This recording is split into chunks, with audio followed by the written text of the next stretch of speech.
Hello, everybody, and welcome to Heartlight Vedic Astrology. Today I was going to go through the analysis for the new moon Amavasya that's happening or happened on June 6, 2024.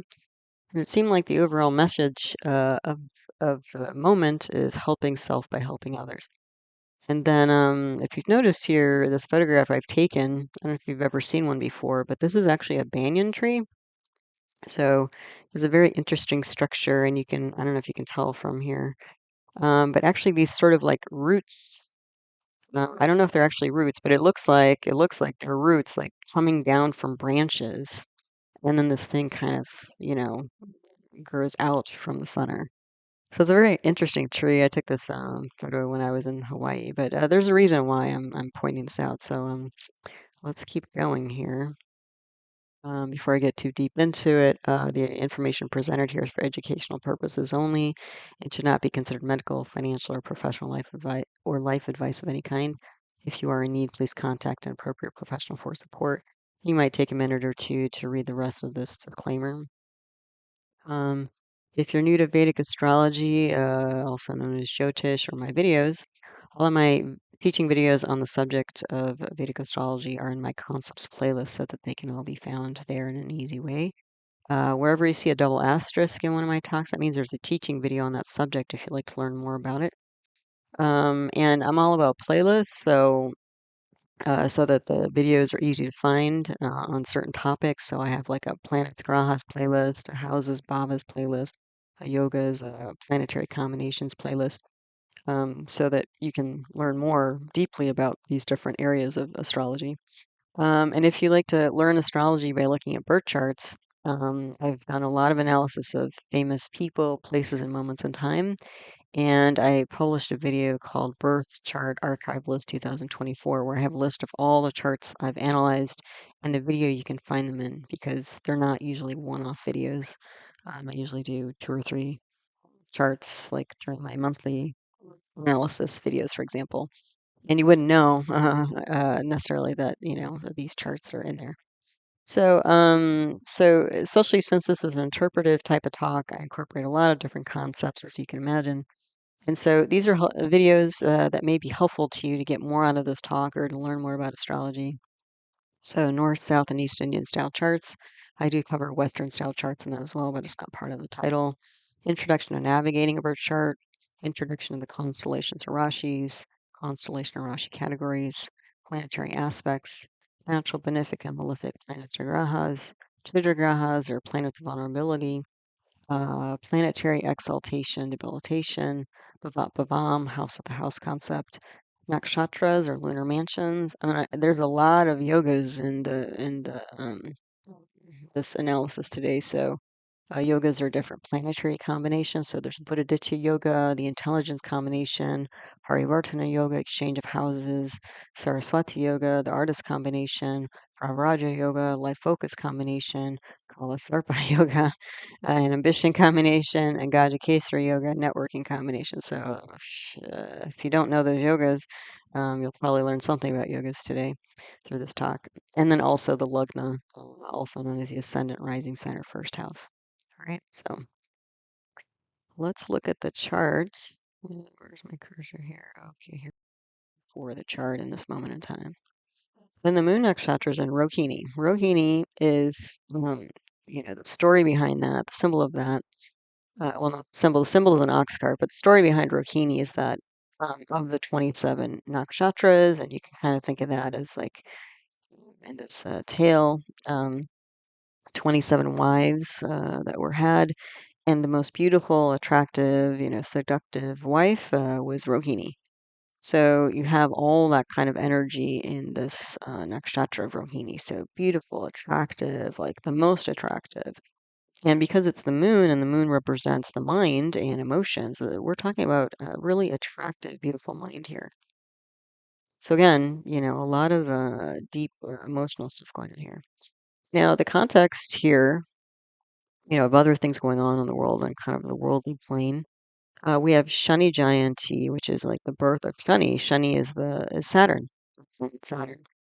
And you can see in this chart, Saturn is in its own sign in the 8th house. You can see that Saturn in that little bottom triangle, and the 11 on the top corner there.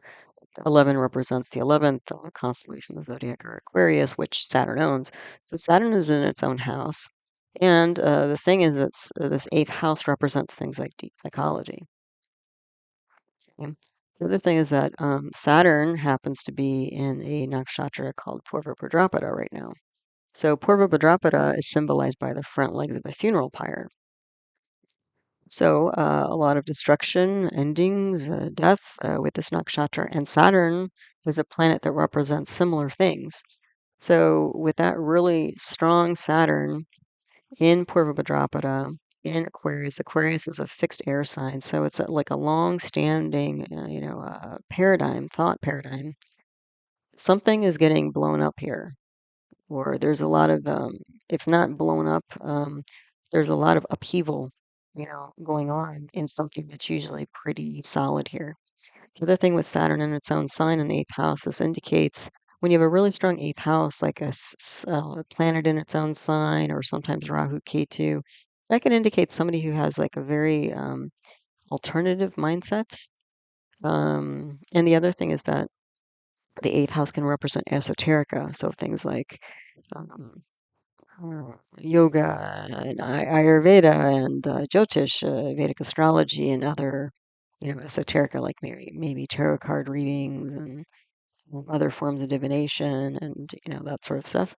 And in addition to that, when you get Saturn in its own sign, whether it's Aquarius or Capricorn, they usually indicate that somebody's particularly interested in like old traditions of India. So this person, that might be why, uh, during this time while Saturn is in its own sign, and it's been, it just went through Capricorn for the last 2.5 years, and we've got another year here. So, especially the last 5 years or so, there might be more of a, push generally in the collective energy to engage, or learn about some of these older, traditions, of traditional culture like India. Okay, so anyway, so we're celebrating Shani here, or Saturn. And Saturn can be a planet that also represents things like obstacles and delays and slow moving energy and that sort of thing. So again, the Saturn in Aquarius is all about kind of steamrolling and restructuring deep thought paradigms, at least for this chart, this moment in time. And if this was a person, this person. The other thing going on in the world is observance called Savitri. Savitri. So Vatsavitri is on the Amavasya of this month. It's celebrated in North India by married Hindu women, and what they do is they fast, and then they pray to the banyan tree, which that's why I pointed out the banyan tree photo that I had on the first slide. And this is to support the long life of the husband. Okay.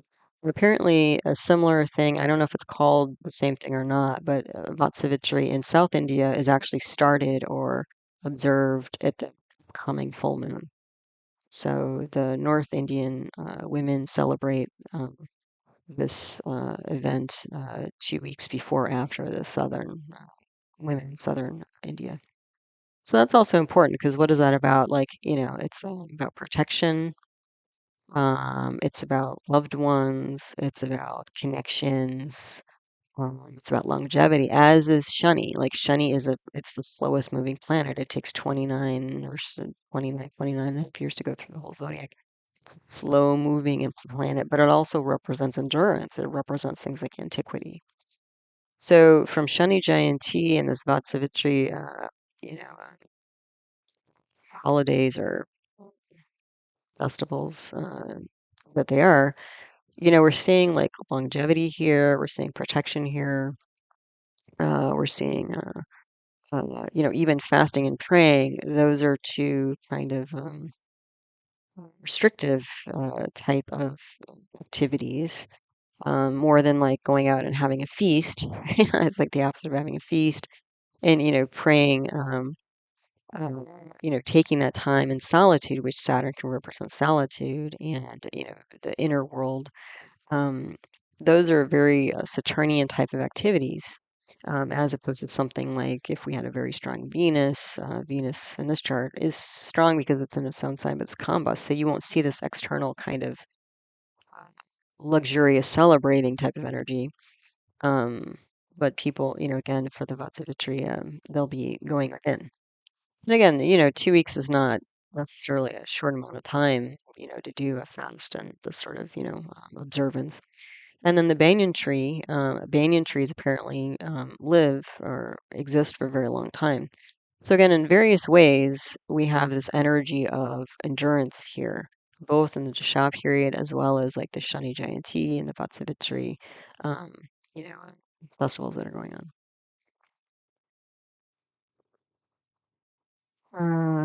Yeah, so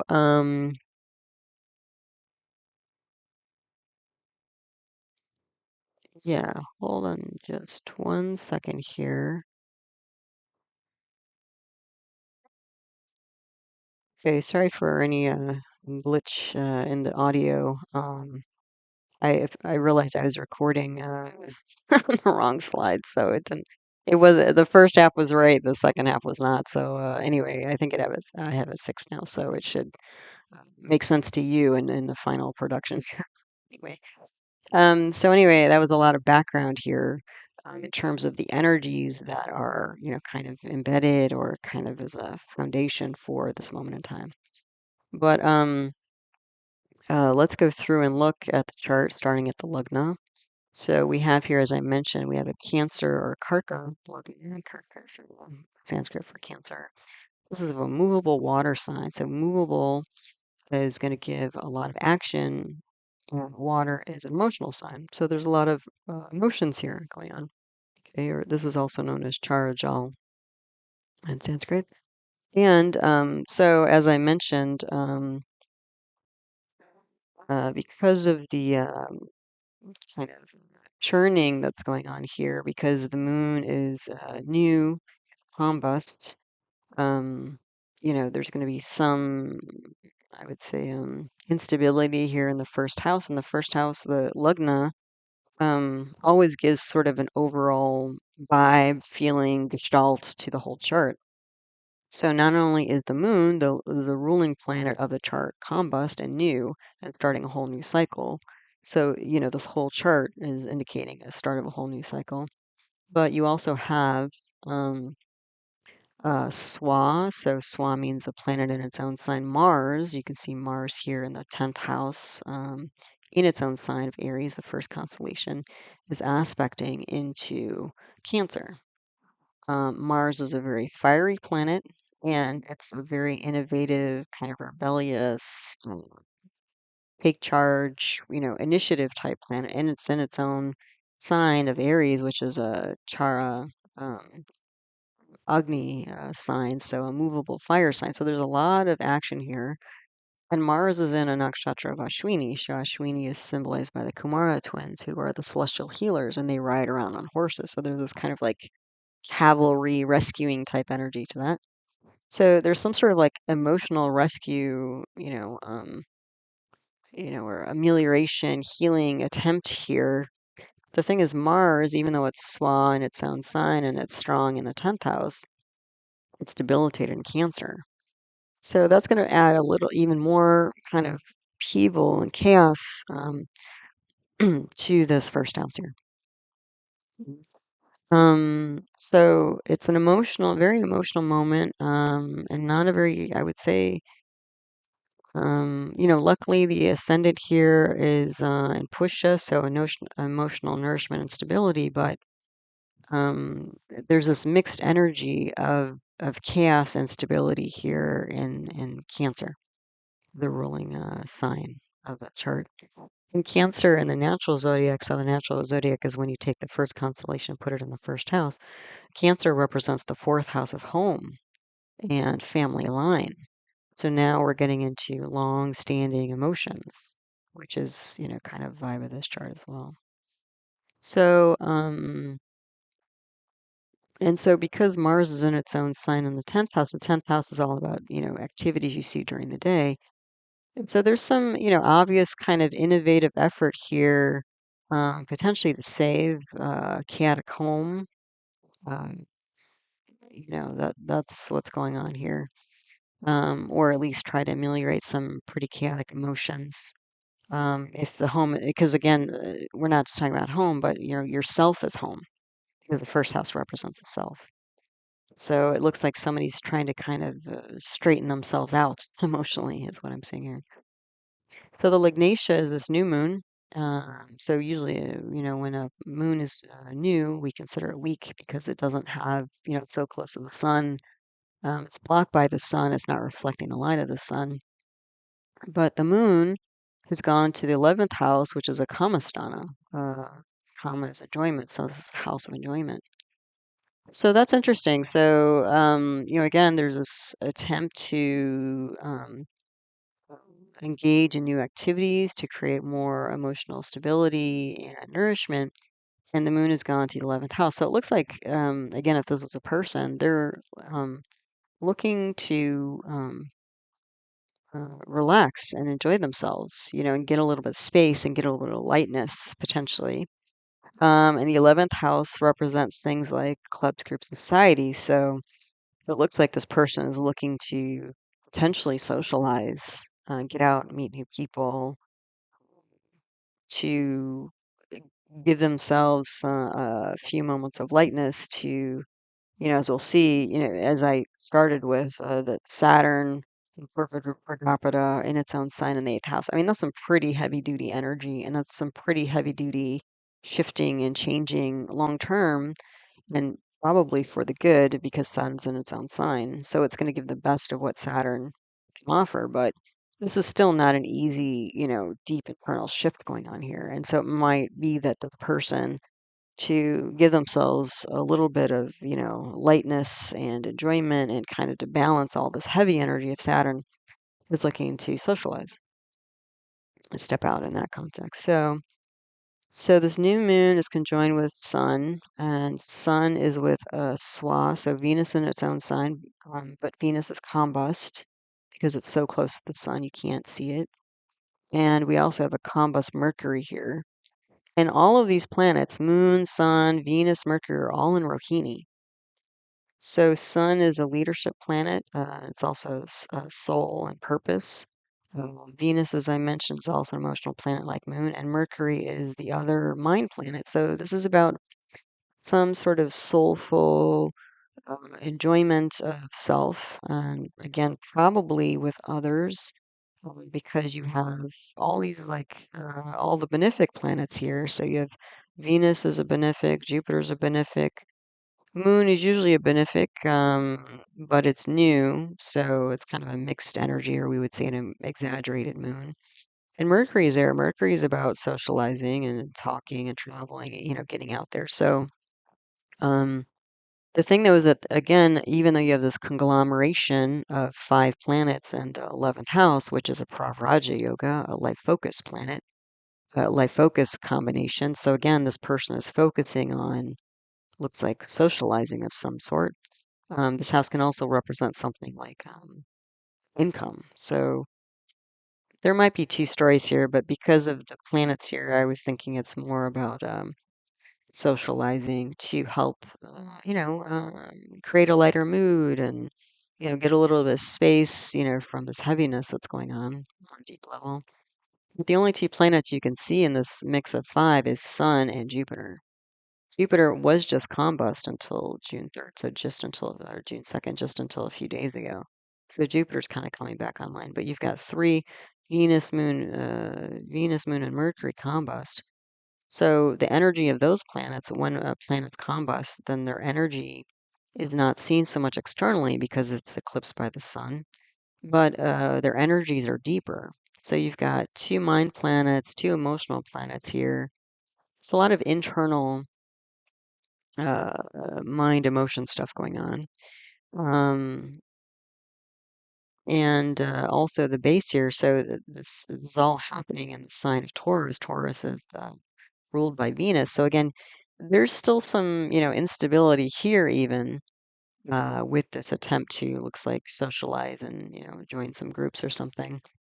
But luckily, 4 out of the 5 planets are all in this like nakshatra of Rohini, of a beautiful mind. So the attempt here, again, if this is a person or in this moment of time, is like to offset the, darkness or heaviness of this massive Saturn in the 8th house and the deep psychology is like, let's go out, lighten things up, try to enjoy a little bit. Um, and, again, to balance the energies is what I'm saying here. Then you also have Jupiter, which you can see. It's not combust anymore, but Jupiter is the only planet in this mix who's in a different nakshatra, and it's in the nakshatra of Krittika. So Jupiter is a dual planet, and Jupiter or Krittika nakshatra is represented by Kartikeya, the celestial head of the army. So there's this victorious energy here and this like fighting energy here. There's also this foster mother energy here because Kartikeya was raised by different foster mothers. So especially because you have here Venus and Moon, which represent women. Venus represents loved one. Moon represents mom. Sun represents father. Mercury can represent friends. Jupiter can represent children. Just the symbolism of those planets, like I'm seeing this as being some kind of family or community event here. It's like a, PG, event, like, different people can come potentially. So you've got a mix of male and female and children energy here. But the thing is, you can't see Venus and Moon. And because Venus is combust, the whole kind of base here of the 11th house is combust and Mercury's combust. So this might actually be some kind of like online event, um, or a group that's found to bring some enjoyment, but also some support for during this time, emotional time. Because again, we're seeing that there's emotional, this is with the Shani Jayanti, Vatsavitri, a banyan tree, all of these symbolisms, like we're talking about emotional endurance here, bringing emotional stability and endurance here during a pretty tough emotional time, is what I'm saying. So, what else do we have going on here? And this mix of 5 planets is pravraja yoga is aspected by Ketu, which is in Hasta nakshatra. So Ketu is sort of like Mars. It's an erratic planet. It can be a fiery planet, but it's more erratic, more kind of hidden, unexpected, unpredictable energy. Um, it can also represent things like foreign things. And also, Ketu on its own, like Rahu, can represent things like mental health. And so you have Ketu aspecting the 2 emotional planets, Venus, Moon, and the 2 mind planets, Moon, Mercury. So again, there's still this again another layer of this kind of potential mental health, in this 11th house going on here. So this could be like again some kind of friendly, or fun, support group. Even if it's not like a formal support group, maybe it's like art class or something like that, but something where it's like fun and light and you get to meet like, friendly people or something. Or maybe it's like an online art class. It could be because you've got Venus and Moon together here, or it could be even like a writing class or something like that, because you have Mercury and Jupiter together, which are the writing, speaking, um, planets with Venus and Moon. So some sort of like artistic is what I'm seeing, like artistic or emotional type of group. Um, so K2 is going to bring again kind of unusualness, like something new or unexpected, something alternative. Um, and with it being in Hasta, Hasta is symbolized by hand. So when K2's in Hasta, you can't quite predict what K2 is going to do there, but there's this kind of grabby energy of Hasta. So with K2, it could be somebody grabbing something, like maybe grabbing onto this group, or it could be like a release and grabbing something or letting it go. So when you put all this together, we're getting like attractive soul, purpose, full engagement regarding internal spiritualized feelings, spirituality from the Jupiter. thoughts and feelings. And with the Jupiter being in Krittika, it's like, are we going to fight or nourish? But the thing is that within about a week of this, Jupiter's also going to be moving into Rohini and should be in Rohini for the next almost couple months, I think. So then Jupiter is going to be shifting out of this kind of dual energy as a dual planet into something a little more stable. Coming up. Women who are unseen because Venus and Moon are almost here, and networking or socializing on some level. And then there's like a gaggle. I mean, not just a gaggle of planets, but there's a gaggle of yogas here. So there's a pravraja yoga, that's a life focused yoga. That's like all those planets, in one sign. There's a budhaditya yoga. We have Sun and Mercury together in the same sign, and it's qualified because um, the budhaditya yoga is aspecting the fifth house of intellect. So there's some intelligence there. There's a little bit of a calculation energy here, which again, when we get back to the Shah period of Saturn, Mars together, that's like an engineering construction type energy. So there's like a conscious effort here to move in this direction. It's not like I don't if I wasn't seeing so much of the sun, like the Buddha-Ditya combination or the Saturn Mars combination, it might be like you stumble upon this group, but I don't think it's a stumbling. I think it's an active effort to find some new alternative group that's going to be helpful for the mind and the emotions. Um, there's also a gaja kesari yoga in here. This is the moon, Jupiter together with Venus, Mercury, all those benefic planets. It's a networking yoga. So networking yoga in the 11th house of clubs, groups, and societies. So yeah, there you go. We also have a kala sarpa yoga. That's technically that's when all the planets are on one side of the Rahu Ketu axis or the other.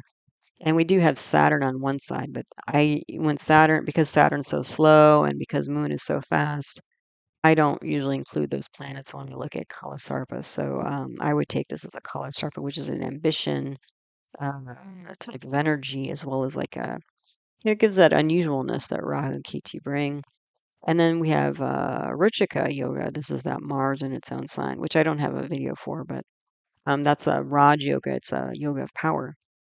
So there's a lot of power in the activities, this kind of rescuing activities that are playing out here.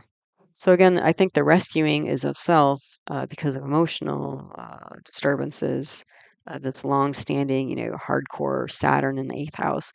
And the attempt here is to lighten up and find some sort of happy, lighter support group, club, something or other that would help to balance the, again, heaviness of Saturn. The other thing to know with this gaggle of planets in the 11th house is that Mercury and Jupiter are both bhavat bhavam. So Mercury is bhavat bhavam because it's the lord of the 12th house, and the 12th lord has gone 12 houses away.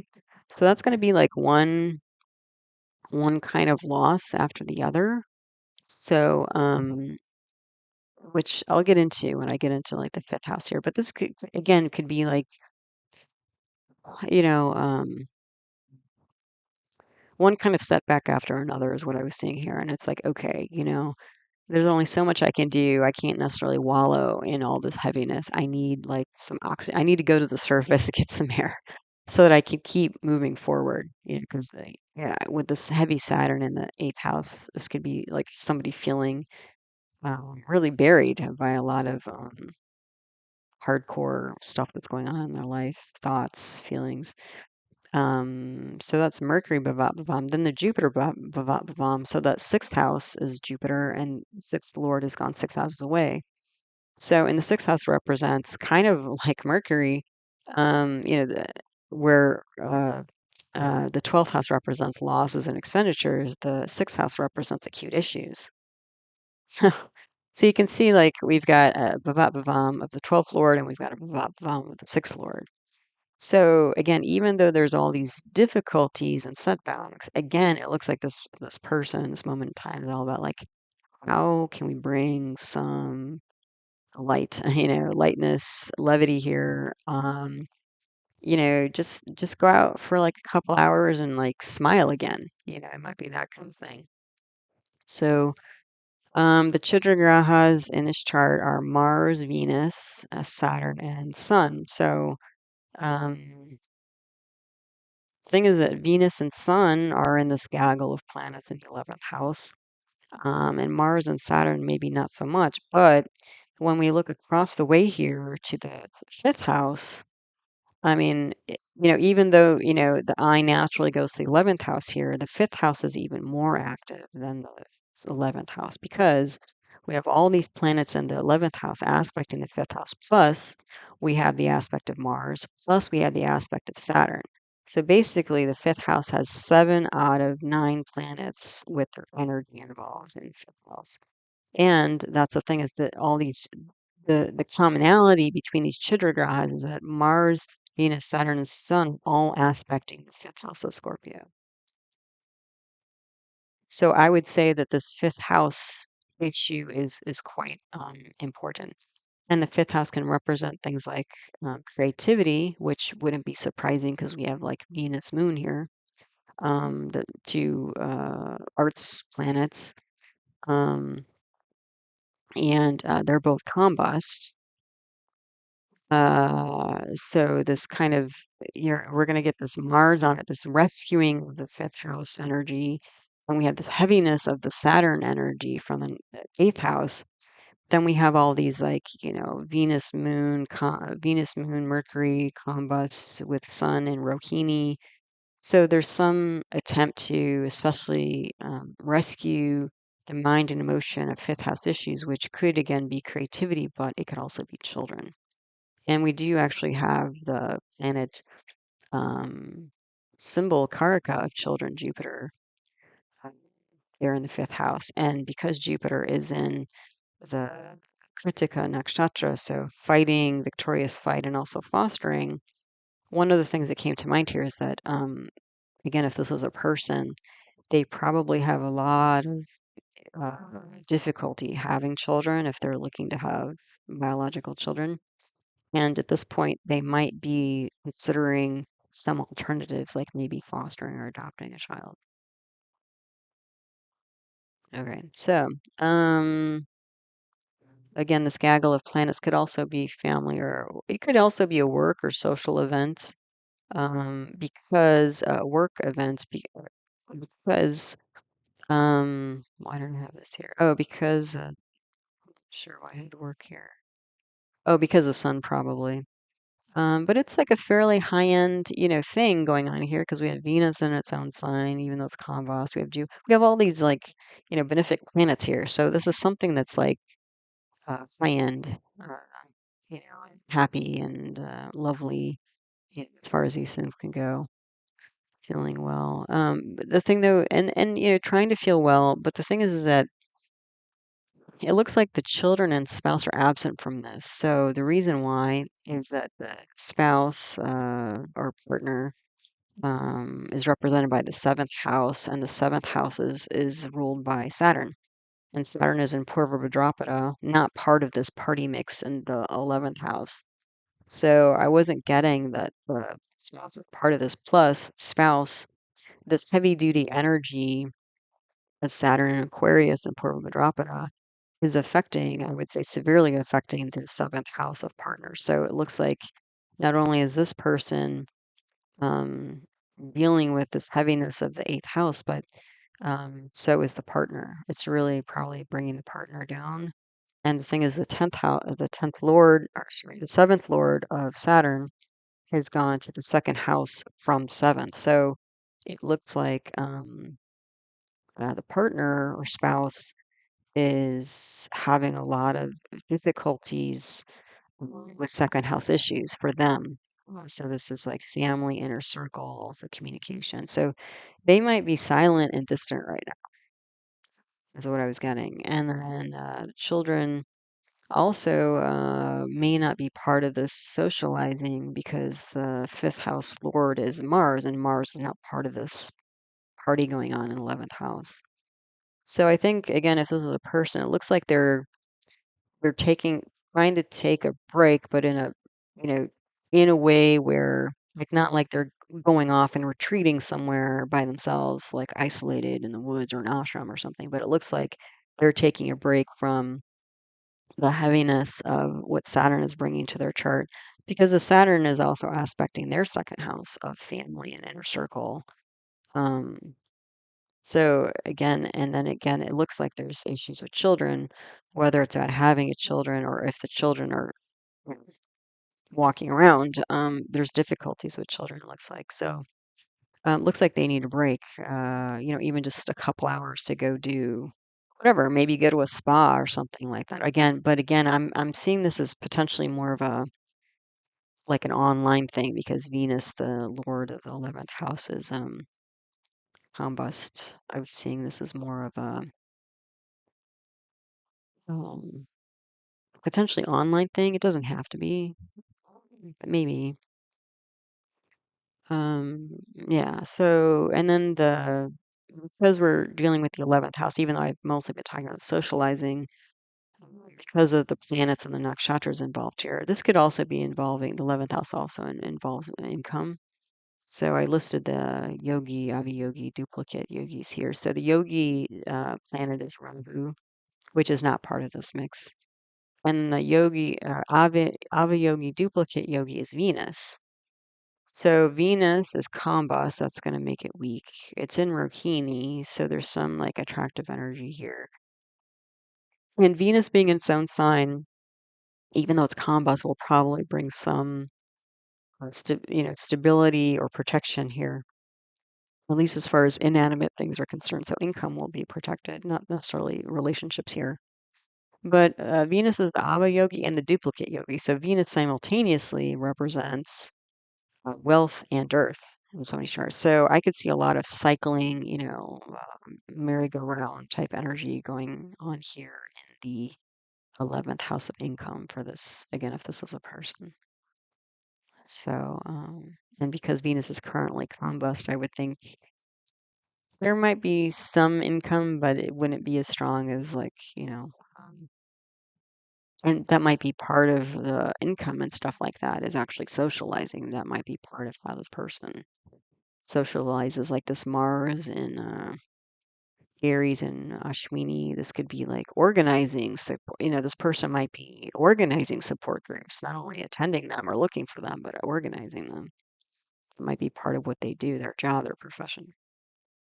So all of the tools. So I was seeing that actually through the rest of the chart. You'll see that I was getting that this person is probably involved in some sort of like mental health or counseling type of profession, especially because you have the two counseling planets again, Venus and Jupiter aspecting the fifth house of counseling. In addition to Sun, career, and then Mercury, Moon, the two minds. So planets. So yeah, this person could very well, professionally be involved with support groups besides trying to find something for themselves, right now. Yeah, so let's look at the second house. Second house Lord is Sun, which is in Rohini. So, that's nice. It's aspected by the Swa Saturn. So even though Sun is in Rohini, it's attractive energy. We can see it, and actually the Sun is pretty dominant in this chart because it's saying three planets. Um, you know, that's good. But again, the second lord is gone 10 houses away. So there's some work right now involved with the second house issues. So again, second house is family, inner circle, movable assets, and savings. So again, we're talking about relationships to close people as well as money. But you have this like Saturn and Purva Bhadrapada, massive swa Saturn, aspecting it. So there's difficulties here, delays and obstacles here. The second house also represents like eating and drinking. Um, so it might be that this person is not eating or very well, or not eating much, because Saturn's going to put a damper on all that. Or it might also be like Saturn. There could be like processed food or comfort food, chips and ice cream, that kind of stuff. Um, Yeah, so second house is showing the difficulties. The third house here, we have this Ketu and Hasta. The Lord is this combust Mercury and Rohini. So with K2 here, oh, and then there's a aspect by Jupiter. So um, this K2 and Hasta, and it's funny, this K2 and Hasta of Jupiter and Krittika energy shows up 3 times. So in Virgo, in Capricorn, and in Taurus. So the 3 earth signs. And again, K2 and Hasta, it's like you don't know if somebody's like grabbing something or dropping something. And then Jupiter's in Critica, so you don't know if they're fighting or, nurturing something. So the 3 earth signs, which are usually the most stable, actually have this instability because of this mashup of K2 and Jupiter. So the third house represents things like siblings and also neighbors. So there might be some, back and forth energy of like, are we going to get together? Are we not? Energy for like siblings and neighbors because of this third house. Then the fourth house here, we have this Mars and Ashwini aspecting, and Lord is this combus Venus. So Mars can be like a separatist type planet. There might be this kind of rescuing type energy for fourth house matters, which is family, home, but also mother. The other thing is that their mom might be having some health issues because the fourth lord of Venus has gone 8 houses away, which if we spin the chart to the fourth house would mean that mom might be having some, chronic medical issues. And I would see this as like potentially being like maybe gynecological stuff because you have the 2 female planets, Venus and Moon, in 8th house from the fourth. So mom might be having a hard time. Plus, you have all these 7 planets aspecting the second house from the fourth, and the second house from the fourth is Marakastana, a house of death or longevity for anybody. So, you've got all these planets in the second house axis from the fourth house. So mom might be having some difficulties. Um, Although I would think from this, her 8th house with all these planets in Rohini, she's a pretty you know optimistic or graceful, elegant type person who's handling it pretty well. Definitely better than this Cancer person who's got this Saturn and Purva Bhadrapada in Aquarius in their 8th house. You could see mom's mentally and emotionally, I think, doing better, even though maybe physically their health is not um, going great. Then the 5th house, as I mentioned, you have 7 out of 10, 7 out of 9 planets aspecting this 5th house of Scorpio, which is kind of crazy. All that energy there. And again, 4 of the planets are Rohini, so that's really great. But 3 of those 4 planets are combust. So there's deep, mental, emotional um, um, issues here, but also like it's an attractive energy. So it's like, how do we create a better mental and emotional state? And how do we get advice for this? What kind of advice can we get or create or give to create a happier, internal state to handle all these challenges? Because clearly there are challenges here. But then on top of that, we have Mars, again, a massively strong Mars in Ashwini, so some rescuing energy. And we have this, like, transformative energy of Saturn. And also, when we get, as I mentioned, I think when I have Mars and Saturn together in the same house, I see workaholism, I see endurance, like athleticism, I see engineering. So, this is again where you're getting this like mashup of like in the Dasha period, arts and engineering. So this could be a lot of creativity. Also, the 5th house, and this is also potentially like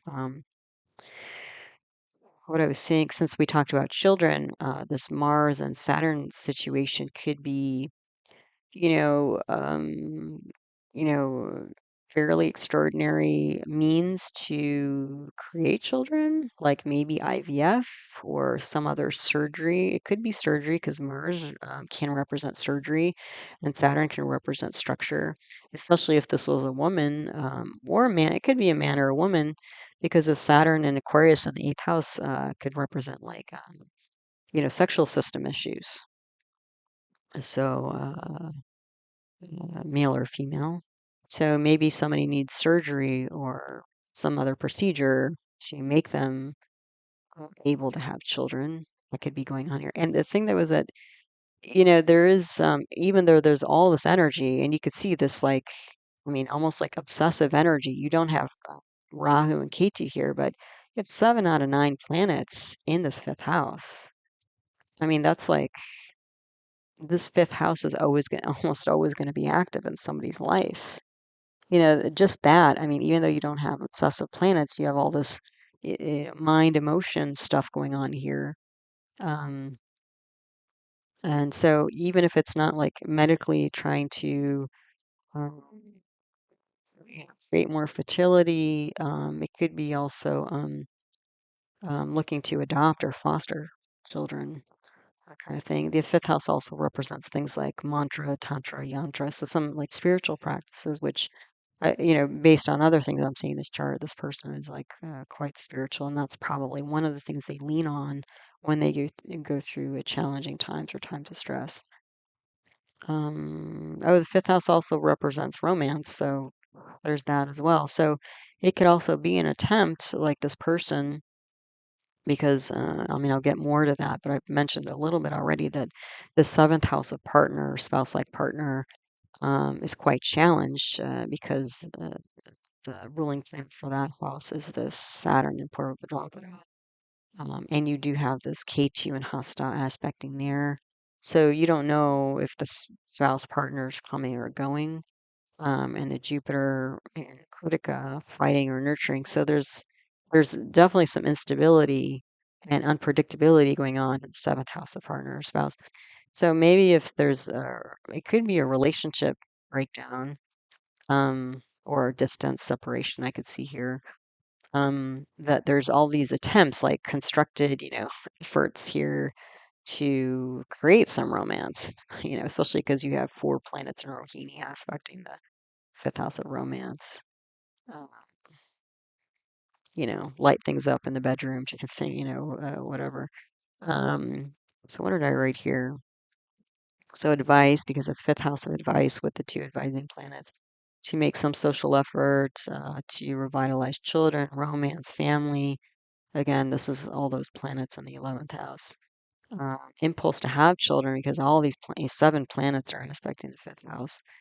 But again, there are difficulties because not only Saturn is in Purva Bhadrapada. I mean, that's going to drag down, the fifth house here, in terms of children, having children. Mars, even though Mars is Swa in its own sign in the 10th house, Mars in the 8th house or in the 5th house is going to be another malefic. Um, the other thing is that sometimes when the Lord of the 5th house is in Ashwini, which Mars is in Ashwini, sometimes you have difficulties with children. The other thing is that these combust planets, so Venus, Moon, Mercury, combust, because those planets are not strong, and they're combust, this could represent like different miscarriages or attempts that failed. Maybe IVF that didn't take off, that sort of thing. It looks because you do actually, even though Mars and Ashwini, because Mars is aspecting its own sign of the 5th house, it does look like there is at least the potential for one child to come out of this. But you can see like this is after like a ton of effort to make it happen on some level, whether biological or by other means.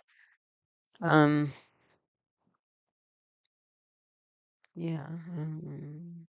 The other thing is that, if we're talking about medicine, medical type stuff, this fifth house represents the upper GI. So I would imagine somebody's like stomach, pancreas, potentially liver, gallbladders having problems here, maybe from too much rich food. too much partying. All the party food usually is not great for the GI. The other thing is the fifth house can also represent the heart. So not just the emotional heart here, but the physical heart. So there could be a lot of potentially surgery and things that need to be done to stabilize heart. And you do also have the sun, planet representing the heart, cardiovascular system aspecting here. Uh, So the only planets, even though there are seven planets aspecting the fifth house, you only see Sun, Jupiter, Mars, and Saturn. So yeah, I could see again rescuing. This could be a structural problem with the heart. It could be electrical problem as well, like maybe somebody needs a pacemaker. That could be. Then the sixth house here, sixth house lord is Jupiter, which I mentioned is already is bhavam to the 11th house. And this is like daily routines and stuff like this. So, again, because the sixth lord has gone to this 11th house, I could see somebody trying to, again, schedule or fit in this socializing energy into their life schedule. The other thing is that the sixth house can represent adopted children. So, because the sixth house lord, um, of potentially adopted children is in nakshatra of Krittika, which can represent fostering. Again, there might be, maybe the social groups or something that this person is finding is like groups related to adoption and fostering children. So starting to look for other ways to have a children, since clearly this is, again, if this is somebody they clearly have a lot of interest in. If not children, creativity. So creativity of some other kind, if not biological.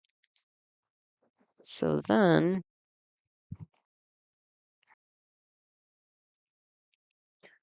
okay, so let's go through the other houses here. On the left is all the same stuff, the same chart, and the kind of basic information, context information.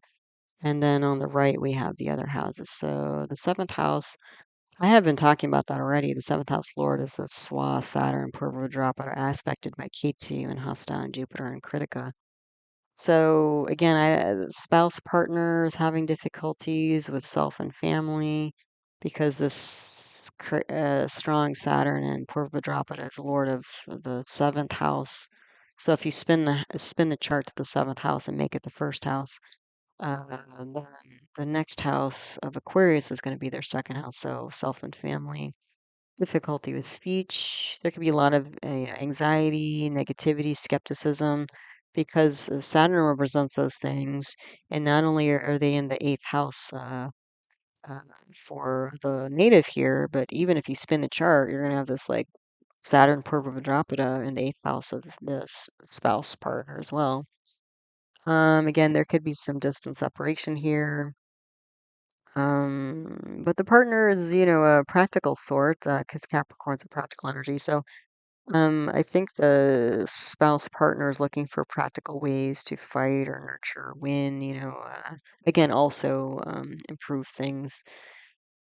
I think also trying to regain control, because Saturn, the seventh house is ruled by Saturn, and Saturn is, just by its nature, a controlling planet, just by being slow and with Capricorn structured. Uh, I don't think of Capricorn as like a very flexible sign the way like Gemini is. And then you have this K2 aspecting there, so that erratic K2 nature is going to be part of the seventh house.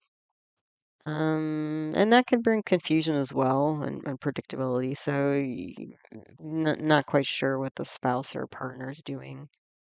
Um,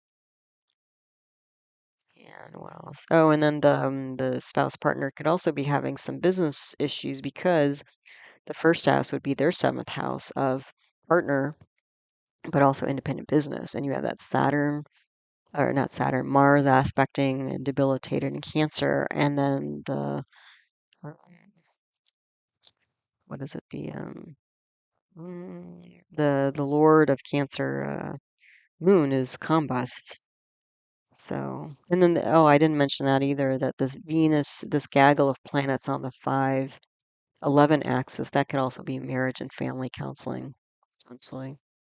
If not as like a support group, it can actually be a counselor of sorts. So yeah, so the spouse partner is not having a super duper fun time at the moment.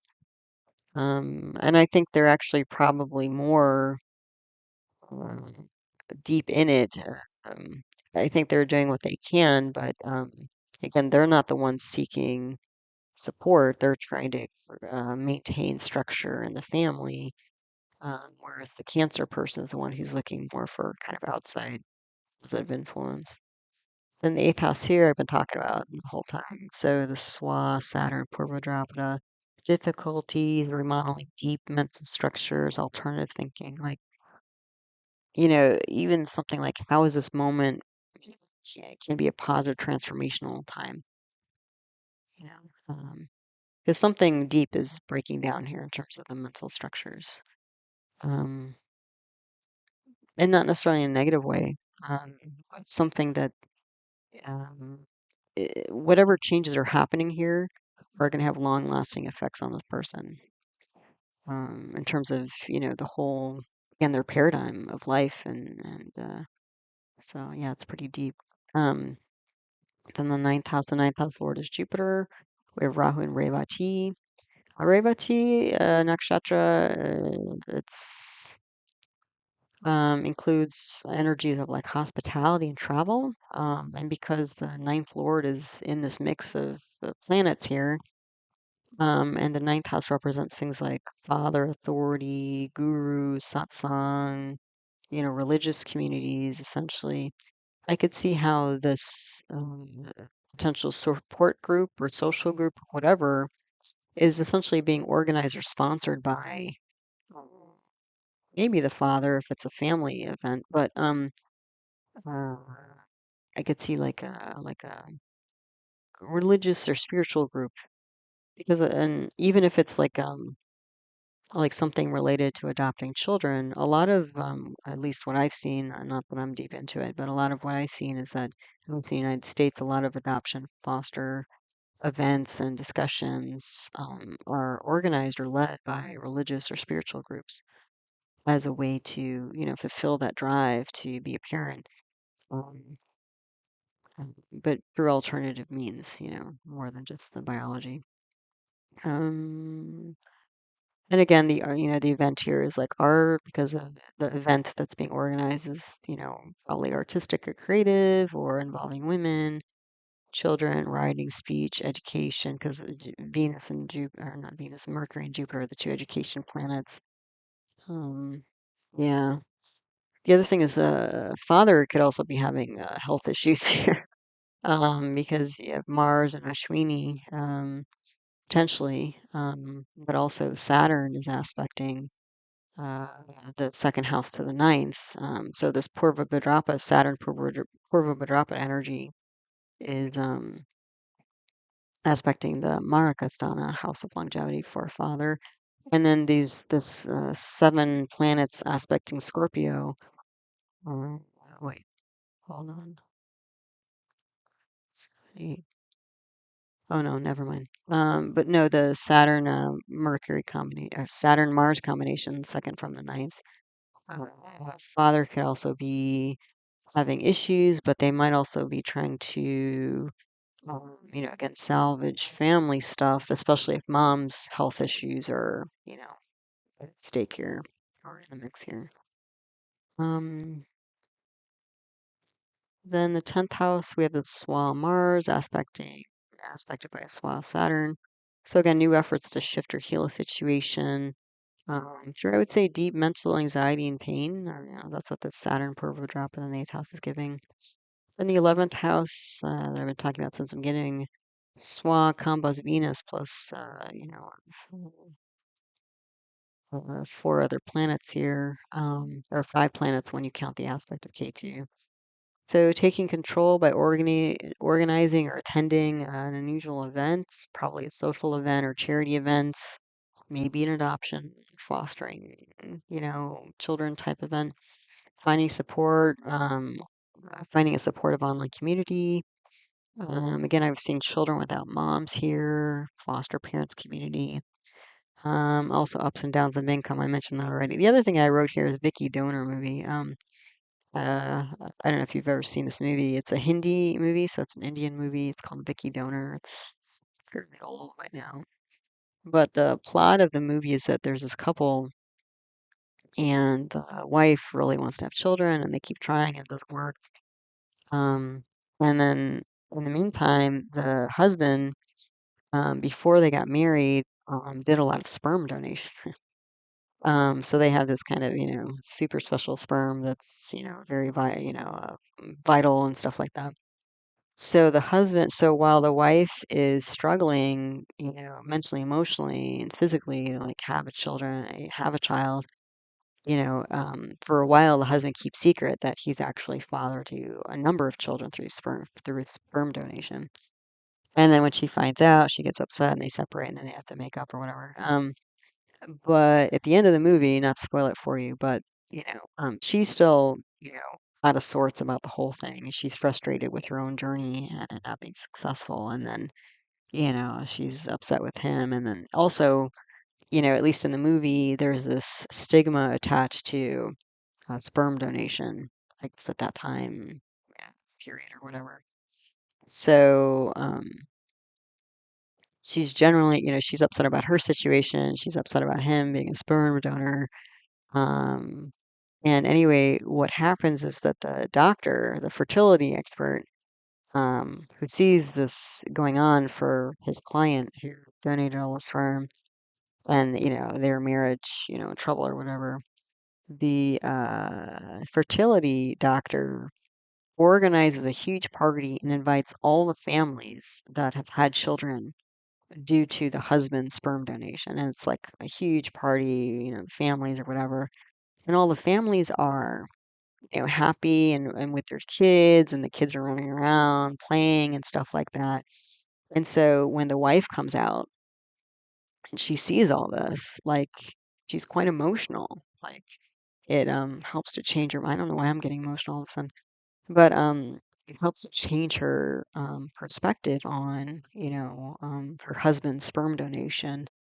And then it also opens up her mind not only to what he has done and his activities, but it opens her mind up to having a child another way besides biologically, since she's able to, and they don't give the details of why. But so anyway, it's a happy ending story. So not to blow it for you completely, but uh, for some reason, when I was seeing all these planets and, again, the adoption thing, potentially fostering energy and emotional trouble, long standing, and all these planets in the fifth house and 11th house, like that last scene in the Vicky Donor movie reminded me of this chart. So if you like movies and you got nothing else to do, there's a movie recommendation for you. It was a pretty good movie.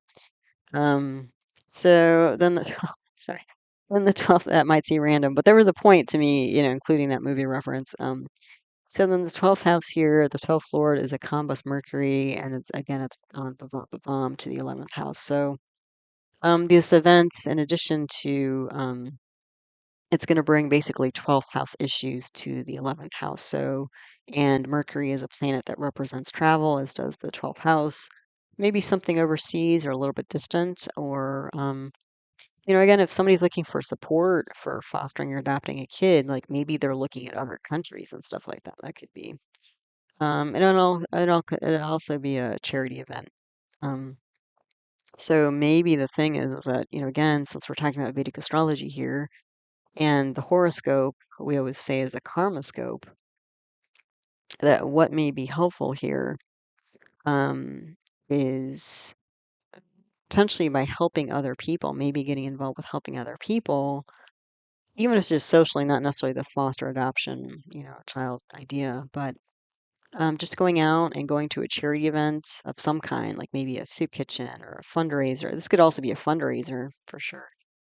um, and helping other people, sometimes that kind of activity in and of itself, even if it's not like an ongoing group, so, tight knit social group or something like that, even just going out once or twice or something to some kind of charity group, it takes you even momentarily out of your own head, and it can take you out of your own head and your own troubles and give you a little bit of like relief just to feel like not so pressed by all the heaviness of what you're dealing with in your own life. So, yeah, so that's the chart. And now I'm going to go through the amshas or the divisional charts and just see what we see, get some more detail, and also look at, the Dasha period and the timing here. Yeah. Okay, so the first set of amshas, subzodiacs, these are relationships. The first chart is the Navamsha D9 for spouse and partnerships.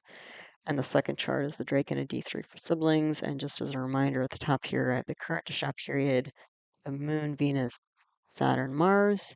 That's switching to Moon, Venus, Mercury on July 9th, 2024 for this moment in time.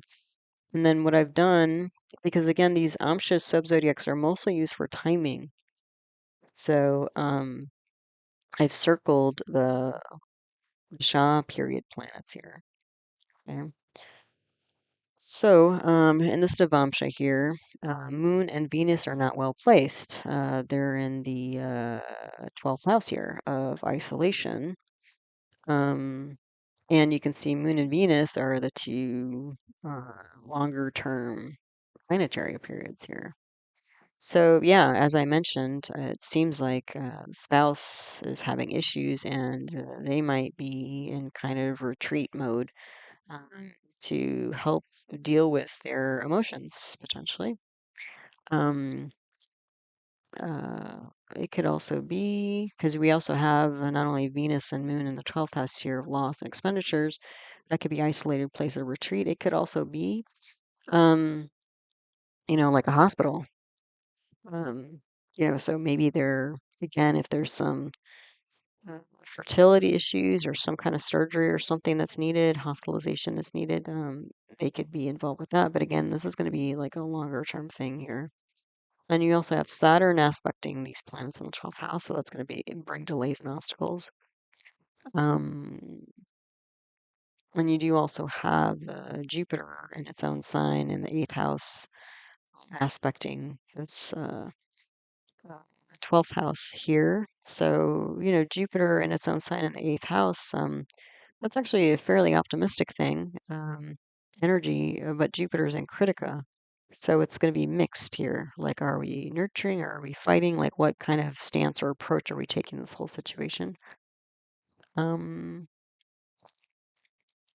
so, again, Saturn's the great malefic, Jupiter's the great benefic. So there's a lot of swaying back and forth emotionally. And that may be why this person is retreating for emotional reasons, but it could also be some kind of hospitalization, especially because, again, this 8th house could be not only psychology, but like the sexual system. So maybe, again, there's like treatments here or something are going on, like IVF treatments. Sometimes this can last for a while, especially if first round or two haven't worked. Yeah. Um, yeah. Looks like there's also some work stress here. Saturn and Mars in the 10th house potentially. It might be that they're actually trying to distract themselves from this emotional stuff, like just dive into work and try to distract themselves that way, which is a very different approach than the native, because a native is looking for more social, you know, warm and fuzzy type energy from outside. And it looks like the spouse has a very different approach of like isolation and just burying themselves in work. So the two approaches of the native and the spouse or partner look quite different. And the Drake and a D3 siblings, what do we have here? It's a Virgo to Malugna, so that means this is important. It's the same rising sign as the native chart. Mercury's not well placed, but it is Swa. And the thing is, I've mentioned whenever I've seen Mercury in its own sign, that can be a tip off for meditation or Buddhism specifically. And you do have Jupiter aspecting here, so there's a spiritualization here of Mercury in its own house. And the third house in the Amsha is considered, as well as eighth house, is a place of like time period when energy can change or shift. So it might be that like the siblings, for example, um, especially once they move into this Moon, Venus, Mercury period, July 9th. It gets deeper into meditation or Buddhism or something like that. This could, since this is the third house of siblings, and we're talking sibling of sibling, this could also be uh, take us back to the native. So it could be the sibling and or native is moving towards more meditation and Buddhism potentially to become a new focus or tool to help them with all these emotional issues going on. Um, this could also be like emotionally cleansing. I could see that. Um, but you can also see here, there is also some upheaval going on for the sibling because you have Mars aspect in Cancer where it's debilitated. You have Saturn on there. So you have these two malefics on Cancer, but you have Mars and Saturn together in the Lugna. This could be again that the sibling is also attempting some sort of, engineer some idea here or, create some sort of emotional relief. The other thing is that you could see that there's also this long-term focus on home, partner, business, because you have Moon and Venus, the two long-term planets of the Shah period in the seventh house of partner and independent business. You do also have a parivartana exchange of houses between Saturn and Venus. Uh, so there's a fourth house energy and seventh house energy there. So, it looks okay, for the sibling. Looks like they're plenty busy too, and in some ways kind of mirroring what's going on for the native here. And let's see that this slide we have more relationships. So the top chart is Saptamsha D7 for children. Second chart is Dwadashamsha D12 for parents and grandparents. So, yeah, I mean this this Saptamsha D7 of children, you can see this is massively challenged here, which shouldn't be surprising given like what was going on with the fifth house of the natal chart. Um, Yeah, so this confirmed what I was getting, from the main chart of if there's probably issues with children or having children. You can see that all of the planets are in negative houses except for Jupiter in its own sign in the 11th. Um, yeah, so, and the thing is, this massive Jupiter aspecting the fifth house, this can be an impulse for children, but there are very few windows kind of supportive planetary energy here. So there's this tension of wanting kids potentially, or not having them, or maybe having kids, but the kids are constantly having issues, and it's hard to keep up with the kids that you have. Um, yeah. So one way or another, chronic difficulties with children is very clear from this D7. Also, again, this is getting back to like a professional and spiritual type energy with this Jupiter in the 11th house of maybe this is somebody who's like a teacher or works with children or works with like adoption. Maybe because they couldn't have kids, they help other people have kids, that kind of thing. And the Dwada Shamsha here, D12 for parents and grandparents. The moon is not well placed, and you have Saturn on the moon, so that's going to bring mental, emotional difficulties, at least short-term ones. And you have Saturn, Sun there is too. So you have two malefics on the moon. That's not going to be a happy moon. And what else? Oh, Saturn on the Sun. Saturn's a soul enemy. That's a concept we use in Amavasya analysis. Is a soul enemy here on Sun. So this is a Saturn's delays. This is a parents might be having acute issues with trying to be more positive and a positive outlook here. You do have though, like Saturn on the Lugna, Venus on the Lugna, Mars on the Lugna. This is a lot of effort to help create some sort of solution. And you have Mercury in its own sign in the second house.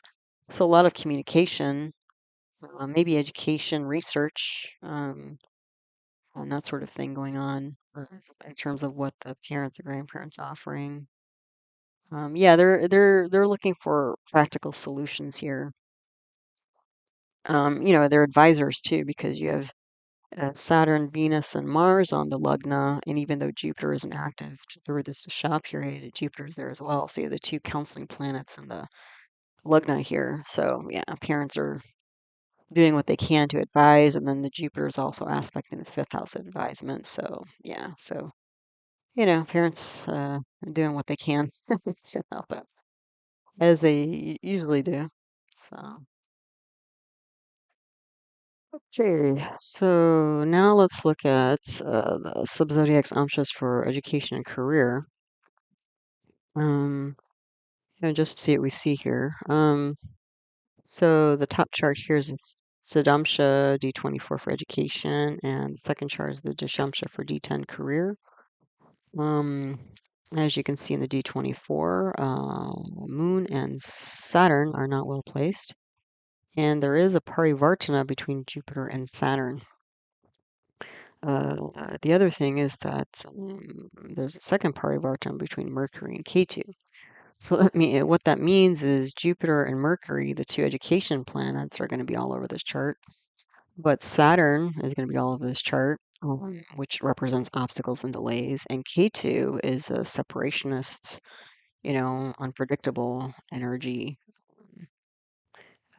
going on here. So, there's this mix. And the other thing is that Jupiter is in a sign of debilitation in Capricorn. So that's an interesting mix of stuff. Let me just back up a little bit here. So what is this going to bring? So Saturn 1, which is Saturn is in the sixth house of acute issues, problems.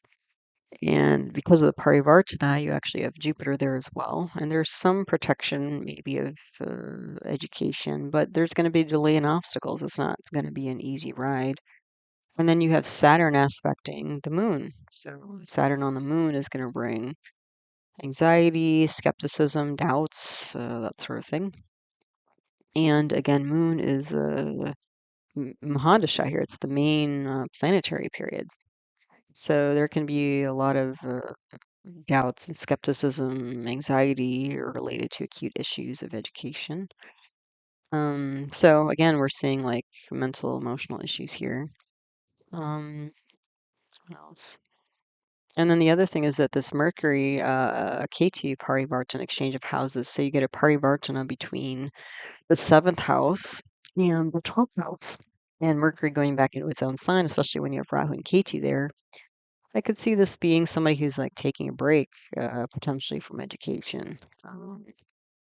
It could be meditation, could be retreat, that sort of thing. Maybe also, usually with parivartana, you have a tension between the two houses, the issues that are represented by the two houses. So this could be partner, and this could be, a retreat. So um, maybe this person is just feeling like it's time to take a break temporarily. Um, you do have a swan Mars in the second house here. But Mars is like, just a blip on the screen here. So yeah, I was seeing kind of mixed energy. Again, interest in education, but obstacles, delays, and again, at this moment in time, some anxiety and maybe some just stepping back. Um, and maybe they're stepping back because of the other stuff going on, with children or family or whatever. So the Dashamsha D10 here, all the grahas are well placed, so that's nice. Which I would imagine things would be strong because we have Mars in its own sign in the 10th house in the natal chart. We do have here Sun, Moon, Venus on the 511 axis. So this kind of corroborates what I was seeing in the natal chart of when I said I think this person might not only for themselves be looking for some sort of social support, but they might be involved in creating that, and that seems to be the case here. As you see the Sun, Moon, Venus combination on the 511 axis again, and you have Mars aspecting there. So you have Mars and Sun, the two leadership planets on Moon and Venus, the two emotional planets, but also Venus is the worldly counselor. So this could be somebody who like literally organizes, is a counselor like one-on-one, but organizes events, leads people with their mind and through their mind and emotions. So also you have Mars and Mercury in the second house with Rahu there. This could be like marketing, and you have Mars and Mercury since they're um, what is it? Um, Aspecting the eighth house. So you'll have Mars, Mercury, Ketu in the eighth house, and Mars will be strong there. That's a lot of deep psychology, alternative psychology. The other thing is this Mars, Rahu, Mercury. This could be a lot of ambition towards innovative talk, discussion, thoughts. So again, I was just seeing like, which could be, again, could be Um, I kept seeing like counselor, advisor, psychologist in here. But it could also be something like advertising because that's kind of what you're trying to do with advertising is it present images and words that help steer somebody's mind in a new direction. So it's kind of an alternative use of psychology. So yeah. So, again, it looks like career's pretty good. Might be taking a break from education currently. Then wealth, because all those planets in the 11th house, and then the massive Saturn on the second house. I was like, well, there's probably some money issues going on. So let's see. So this top chart here is the Rajamsha D11 for income. The second chart is Chatratamsha D4 for assets. Um, let's see. In the top chart, Venus and Moon are not well placed, and those are the two long-term shop periods. So yeah, income. As I mentioned, Venus is both the Ava yogi and the duplicate yogi, and it's the combust lord of the 11th house. So there are going to be ups and downs in income. I would see long term, or and if that was a person's chart. And now we're seeing Venus and Moon in the sixth house of acute issues. So it looks like they're in a negative on the negative side of that roller coaster right now. Um, I would think try to avoid long-term problems like because you've got Saturn aspecting the 11th house of income, which is going to make it swa since the 11th house is ruled by Capricorn. That's going to bring some structure, but also delays to income. And then you have Jupiter there, so there's some positive energy, but Jupiter's debilitated there. So, and also this massive Saturn on in the 11th house. This could be like bureaucracy, red tape or some other issues that are preventing money from coming in, depending on what the source of the income is. Uh, yeah, so, income issues, which isn't surprising given the natal chart. Then the Chatratamsha D4 asset. So this is a Vargotama Lagna, so an important chart, which again with that Saturn and Purva Bhadrapada aspecting the second house, not really surprising. But let's see. So Venus is not well placed, and again that's a long term. That's a Bhukti here, so it's fairly long term. We're still going to be in a Venus Bhukti in July 9th from this moment in time. But it's in the eighth house of change and endings.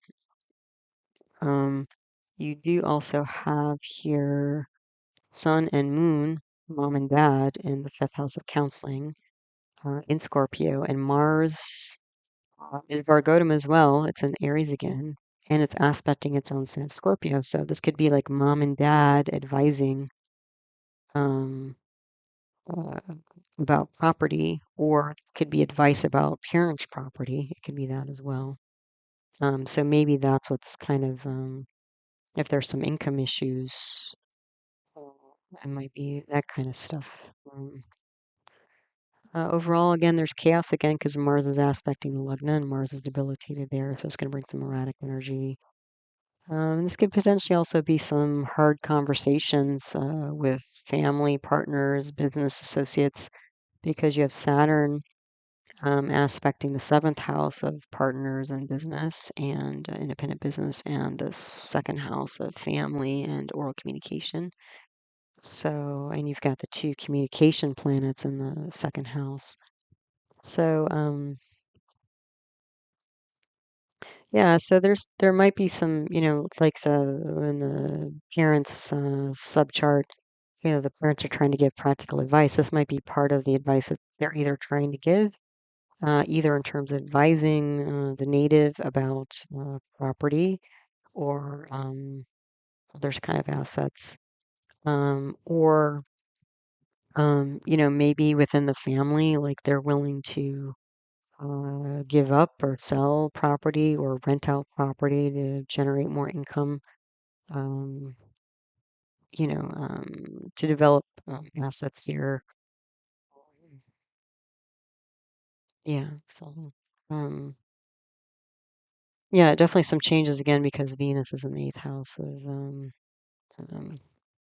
change here with assets and trying to figure again. It just seems like more of a property, like land property type of situation here with assets, based on what I'm seeing.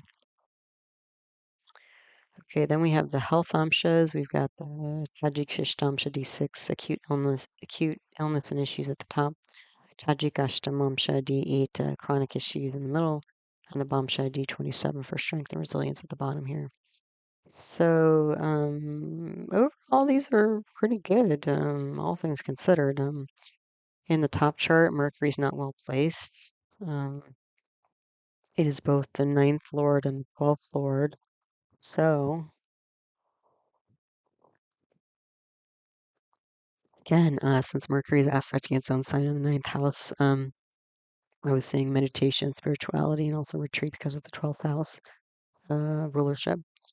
And more mental health stuff here.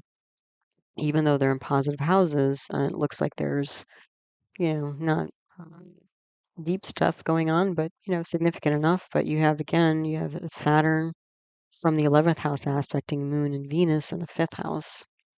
So that alone would indicate, I think, mental health issues. And the other thing is Saturn is aspecting the 8th house, so it's not the same position, but you still got this Saturn and Purva Bhadrapada and influence of deep psychology. Also, the Lugna is aspected by Mars and Saturn. So again, this can give you a workaholic type energy. So this could be stress from overextending oneself, workaholism. But still relatively above board, even if there's some stress or strain here. Since most of the planets are in positive signs. But once we switch to Mercury, Venus, sorry, Moon, Venus, Mercury in July 9th, then you're going to be lighting up this Mercury in the 3rd house, negative house here. Then the D8, chronic issues. All planets are well placed, so that's good news. You have Mars and Sun on the Moon, so on an exalted Moon here in the Lugna. That's so through chronic issues, I would assume person's pretty good at leading their mind and emotions through over the long haul. And let's see, you have Mercury, it's debilitated in the 11th house. And it's aspected by Saturn, so that's going to be some drag on the mind in terms of decision making and maybe logic and stuff. Maybe not so much emotions. Mercury is aspecting its own sign in the 5th house again. So this could be like chanting mantras, I could see. And there's parivartana between Jupiter and Rahu.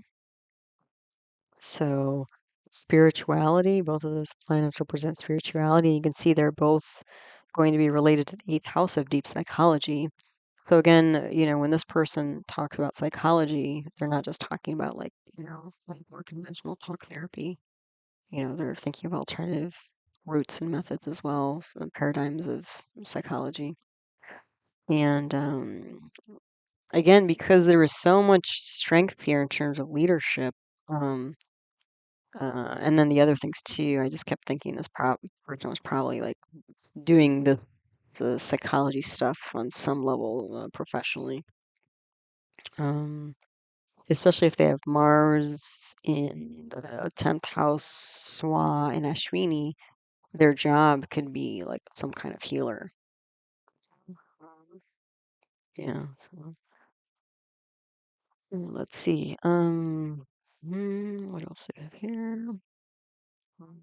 And then we do have Saturn aspecting Rahu, Ketu, Jupiter, um, in eighth house. So yeah, there's more of that kind of alternative, like how do we find alternative ways of staying optimistic, in a positive mindset when challenges come. Then the Bombsha D27, uh, Mars is not well placed and it's debilitated. So especially in this moment of time, person might throw this person off. They might feel like they're having a weak moment, but otherwise it looks like they're going to bounce back. Like especially the Venus is exalted in the 11th house, and Venus is the bookie here, long-term bookie. So good worldly counseling and also socializing here is probably going to help this person bounce back. We have Mercury again, Swa, in its own sign in the second house. So talking to people, excuse me, meditation, perhaps Buddhism, these sorts of things may help. Um, the moon is aspected by Saturn, but Saturn is going to be aspecting its own house of Aquarius. So, and we do have Jupiter there, Sun there. So there's again long-term structure, leadership of staying optimistic here. And currently, we also have Saturn aspecting the sixth house of acute issues, but Saturn is going to be exalted there. And Mars is also aspecting there. So again, there's some acute issues here, but I'm seeing overall that for the most part, maybe right now this person isn't feeling super strong because they're running Mars and Mars is thoroughly challenged. But otherwise, I think this person's fairly resilient, especially again related to mental emotional issues. So that's good to see.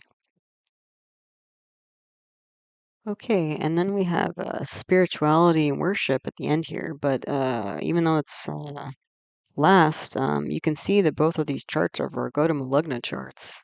So they're both important. So, it's not too surprising again from the beginning in the natal chart. I was seeing a lot of spirituality that this person, again, if it was a person or this moment in time, is encapsulating. So let's look at it. So the Panchamsha D5 at the top for innate spirituality. This is kind of your more organic, homegrown version of spirituality. And then the Vim Shamsha D20 for formal worship. This is more like more formalized religious group, institutional type religion worship type stuff. So the D5, you can see Moon and Venus are not well placed. And they're in the sixth house of acute issues. So Moon's the Mahadasha, main planetary period, and Venus is the Bukti. So there's going to be some ongoing stuff here. However, you do have Sun there for leadership, and you do have parivartana between Jupiter and Venus. So that means Jupiter and Venus are going to be all over this chart, the two benefics and the two counselors. Although Jupiter, oh, never mind. I was going to say Jupiter aspecting Venus, but it doesn't, so I can forget that. So I think there's going to be a lot of good advice coming through one's, advice, clarity, you could say, through one's spiritual practice, personal spiritual practice. And I would say that this again, if this is a person, this is a fairly prolific daily practice sort of person because Moon and Venus with this parivartan of Jupiter, so you have basically Sun, Jupiter, Moon, Venus, all these benefics in the sixth house of daily activity. So this is again, if this is a person we're looking at, we're doing like daily activities like whatever art therapy or meditation, but it's like an active daily cultivation of spirituality that's going to be quite helpful here. Um, the other thing is that we have Mars again, Vargodama and Aries in the 10th house aspecting Scorpio, the 5th house with Mercury there. Mars and Mercury together, again, I'm seeing that as like a lot of mantras, chanting a lot of mantras. And you have Mars and Saturn aspecting the Lugna. Again, when you have Mars and Saturn together, you can get things like athleticism. So I can see this as like a physical practice like yoga. So daily habits, cultivating a positive mindset, yoga, chanting mantras, a lot of good advice. So I would say that even though, Mars aspecting the Lugna, Mars is going to be debilitated in Cancer, Overall, I was seeing this as a fairly positive chart, but especially during this Moon Venus Mahadasha Bhukti, the daily practice, the daily habits are going to be really key to keeping this person's mind on the optimistic side. Then the Vimshamsha here again, Virgo to Malagna, Moon and Mars are not well placed. And what do we have here? We have Rahu, Ketu, Mercury, Moon, Sun, 2-8 axis. Okay, so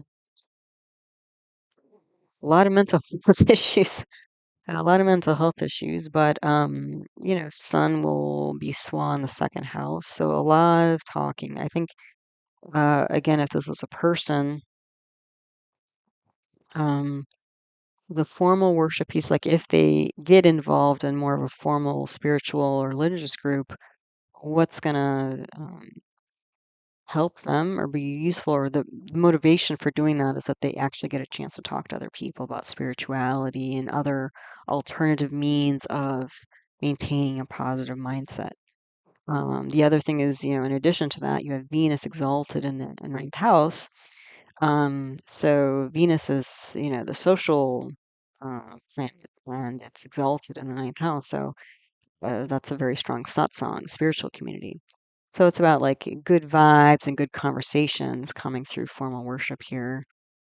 And an opportunity, to talk about, alternative paradigms of psychology if they're helpful, or sattvic, you know, um, type of, very high-minded spiritual talks. Um, let's see, exalted Mars. Oh, Mars is aspect. Oh, this is important. So another thing about relationships, besides the talking piece and then the Venus exalted in the ninth house piece, you have Mars aspecting Capricorn, where it's exalted in the seventh house, and you have Saturn aspecting its own sign in the seventh house. So again, a lot of activity, and structure, and, in seventh house matters, which is spouse. So it might be that the spouse is very into formal worship, but the other thing is that this is relationships in general. So again, a networking relationship piece here. So I think the conversations and social piece are probably what the person's mostly going for if they're involved in a more formal group. And then what was I seeing here? Mars in the 12th house, because that's one of the planets that's lit up here. And the 12th house again can represent foreign, overseas affairs, expenditures, losses, but also charity. And you have Saturn aspecting here. So again, you have this Mars Saturn meeting up again about a lot of activity, physical activity, and drive. This could be like charitable activities, like a karma yoga, seva, sacred service, overseas housing, and like maybe there's some overseas or distant like retreat center that they're a part of that they volunteer at or they go to themselves. Um, like maybe some, since it's overseas, maybe like an ashram or synagogue, mosque, whatever church that they're involved in. The other thing is Mars and Saturn are both bhumikarak, as there's planets that symbolize land and property.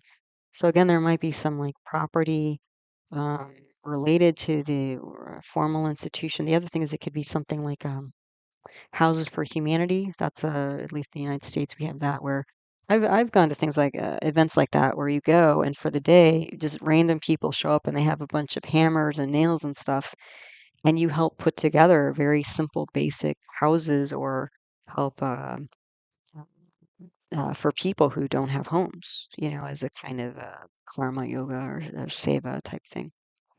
So yeah, so it looks like there's some other, quite different activities, but again, both of these, it looks like, again, if this was a person, both their personal practice at home and then their formal practice with others are both quite important for maintaining a positive mindset and working through challenges. Yeah. Okay, so there you go. The new moon was it June 6th, 2024. I also just wanted to share this photo. Again, that first photo on the first slide of the banyan tree I took when I was in Hawaii. This photo I also took in Hawaii. And if you're not familiar, that kind of brown seed on the left, that's a rudraksha, which is considered a sacred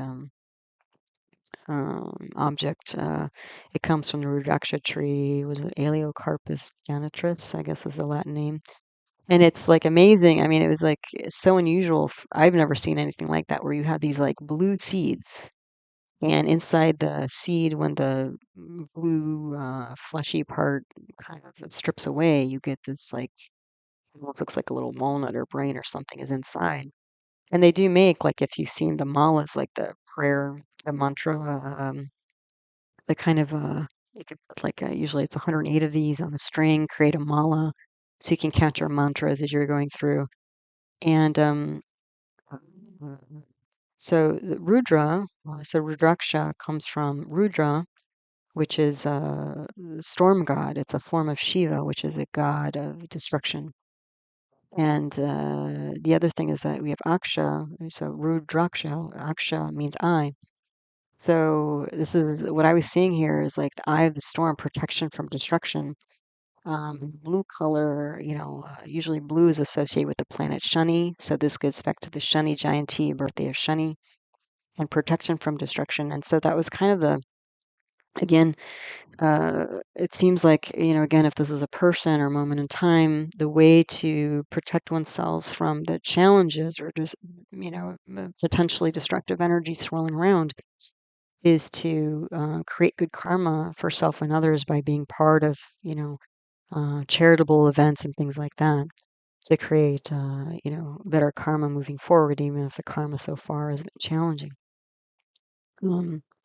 So anyway, again, this second photo here just kind of, I think, brought it all kind of together and brought it all full circle. And then the other thing about both of these pictures, the banyan tree and then the rudraksha seed, which by itself just visually is such a unique thing. I've never seen anything like that before. Was that, again, my thought of going to Hawaii was just to have a good time. I wasn't, I wasn't in my head thinking, oh, I'm gonna, be having some, enlightening spiritual experience. I was just looking to go have a good time and, do some snorkeling and, enjoy the beauty of the, just more of the enjoyment, the Rohini, right? I mean, Hawaii is a very Rohini type place, very seductive, attractive. That's why I draw so many tourists. But it was funny that even while I think I'm just on vacation, these sacred symbols are coming my way. Um, the banyan tree and then rudraksha, plant and tree and then the seed and everything. And it was just like, even when you think you're just, lightening up and having a good time, spirit's always there with you. So anyway, yeah, so as always, I want to thank you for stopping by, listening to one of my talks. All of my teaching videos on Vedic Astrology are my consults playlist. They can be found there. If you want birth charts of famous people, places, and moments in time, I would check out my birth charts archive list 2024 video for a list of all the charts I've analyzed on the channel and the videos you can find them in.